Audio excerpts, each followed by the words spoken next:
experience in middle school and in high school, but really high school probably, was there was two different types of education happening. There was the classroom education, and then there was the hallway education. And I got way more out of the hallway education than I did in the classroom. And I remember things that they would teach us, like dissecting the frog, right? You got to cut up the frog or whatever.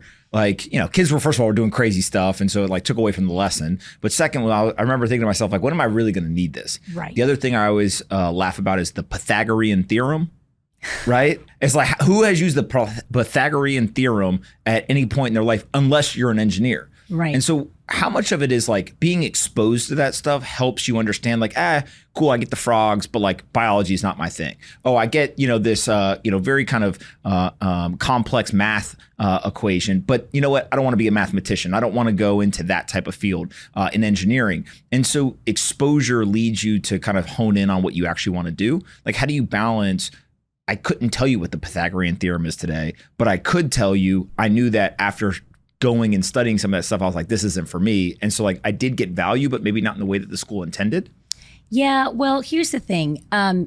The way that school exposes you to the different topics, which of course you should get exposed to them, does not match the way that we learn.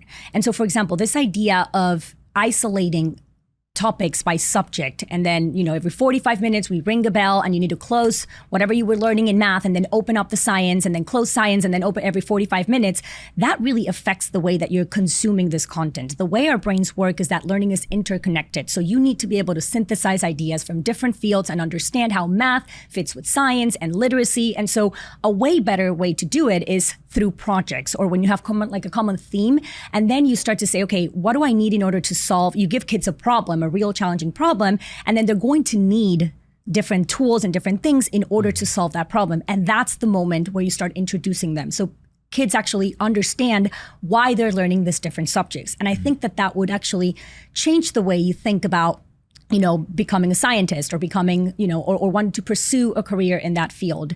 And so that's one thing. And then the fact that learning is very grounded on curiosity. So you need to be very excited about something in order to learn about it. You can't force kids to learn, which is usually what happens in school. Like you were saying, now we're going to learn about this, but maybe Anthony wasn't ready to learn about that at that particular moment because you were not interested in it. Mm-hmm. Once you develop an interest in something, that's the moment where that's sort of like your gate. And that's when you take advantage of that and you teach kids whatever it is that you want to teach them. Mm-hmm. And so if we actually, and this is something complicated to do in school when you have 30 kids and you have a curriculum to do, but if you actually start by where kids are interested in, things are very, very different. Like the results are, and it's something as simple as that, like the results are very different. They actually absorb the content, they want to keep going, because humans, and especially kids, are hardwired to learn. Like we want to learn, we want to understand things, we want to deconstruct things. The problem is that kids enter then into a system where suddenly, they have no choice over the subjects that they're learning, the way they're learning, the way they have to showcase what they're learning. And then they start to associate learning with something negative, and then they don't want to do it anymore. Mm-hmm. And this is really concerning, right? Like we need to cultivate lifelong learners. That should be the whole point of education. And that's really not what's happening, which is one of the reasons why I left. So it seems to me, my experience with school is like very similar to a lot of people who end up going into certain types of fields, right? If you want to be a doctor, I've got a brother who's a doctor, like you got to go through the system, you got to get the licenses, you got to go get the education, pass the test. And like, there's a whole system that I think a lot of people would say, we actually want our doctors to have a traditional education and like kind of get all these pass all these filters so that we know that they're high quality. For me, I hated regular school. Mm-hmm. Like I would spend more time trying not to do the homework than if I had just done the homework. But if you sat me down in a class that I was interested in, I get A's.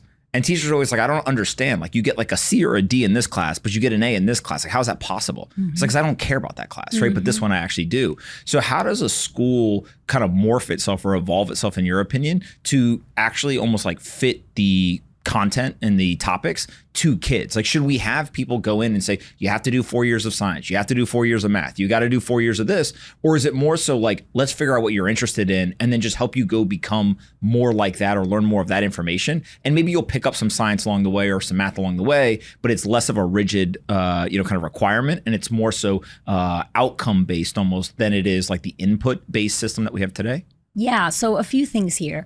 First, I think that having been in the system for a long time and trying to do things differently, it's very clear that the system's broken and it cannot be fixed and it cannot be reformed. It's always going to be there. I really believe it's going to be hard to get rid of it because parents need a place to send their kids to school, when they have to work. It's a babysitting center, essentially.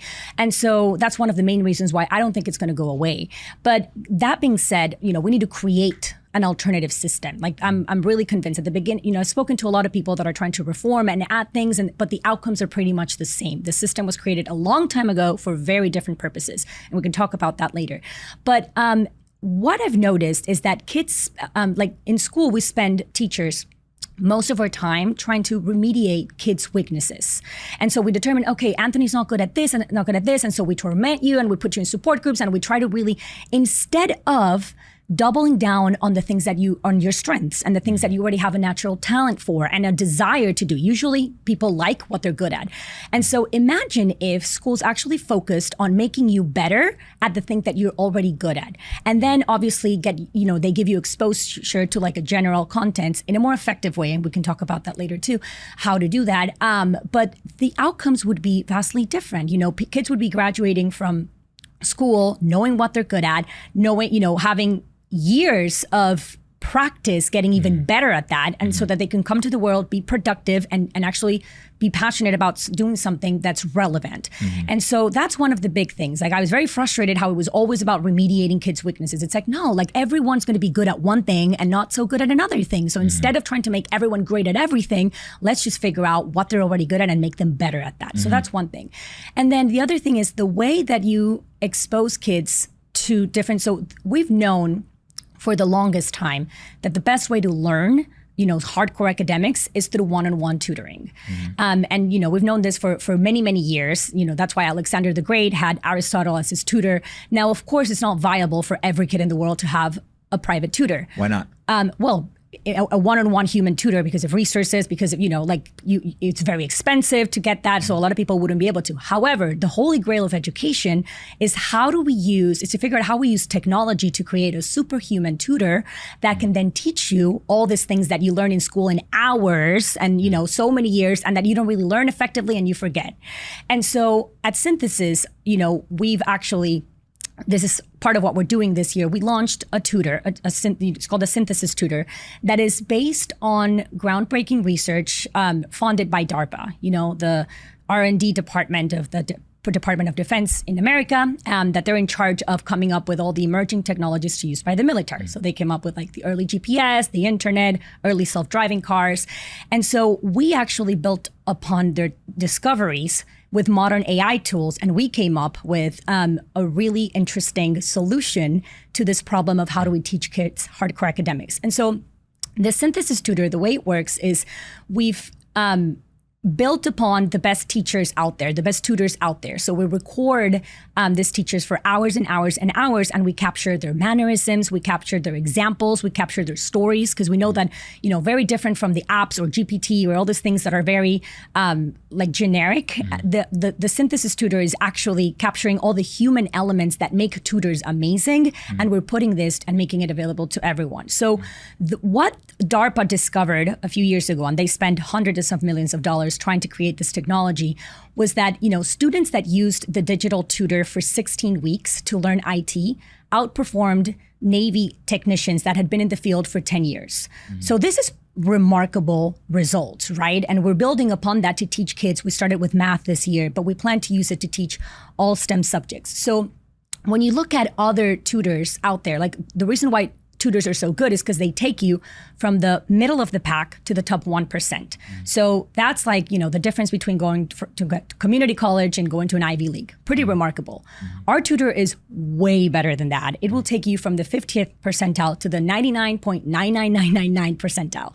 And so these are the results that they got back then with the students. And we're seeing sort of the same results right now. And we're very optimistic that if we use this technology to teach all subjects, we are going to have, this is the kind of thing that pushes civilization forward. This is the kind of thing that's really changing the way that we teach and learn.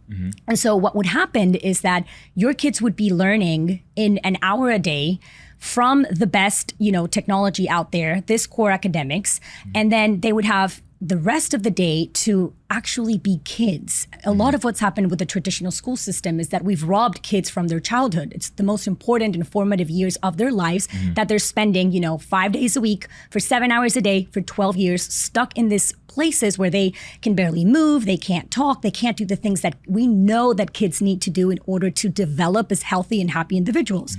It's a legal prison.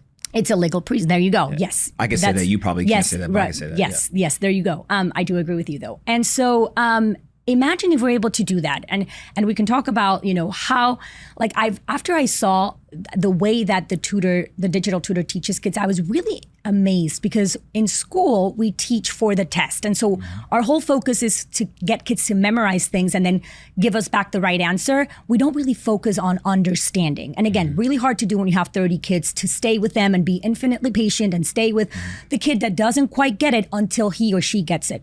It's really hard to do that. But with the tutor, what we've noticed is when a kid gets something wrong, the tutor's thinking about, all the possible and diving into all the possible misconceptions that you have. And then it will help you get to the right answer and discover the right answer on your own. So kids are walking away with the depth of understanding that they wouldn't get anywhere else. That's why it's so remarkable. And this is what real tutors do. And the tutor that we created, it's meant to imitate the best tutors out there. And so what I often, we started with math this year, and our curriculum architect is called Dr. James Tanton. So he has a PhD from Princeton in mathematics. So he's obviously an expert in his field. He is the ambassador of the Mathematical Association in America. He's written 25 textbooks in math. He has won 10 awards of teaching excellence internationally. So he's like the real deal. And when you meet him and you hear him talk in the stories, and he makes you fall in love with math. This is like the teacher that every parent would want for their kids. And so now we've able to capture Dr. Tanton through this digital device. And he even says it himself. It's incredible how the digital tutor ends up being even better than me because it progresses over time. It captures all your stories, all your example, your mistake, and it becomes even better than the actual human itself. And so imagine if you can give this kind of education to your kids, how much more effective would it be, the learning process, and then all the options that they would have after school to actually work on the things that they're interested in. Working projects, if they want to start a business, they can go ahead and do that. If they want to play sports, if they want to just be kids and have free play, whatever it is that they want. So it's really promising, and I'm very excited about that. So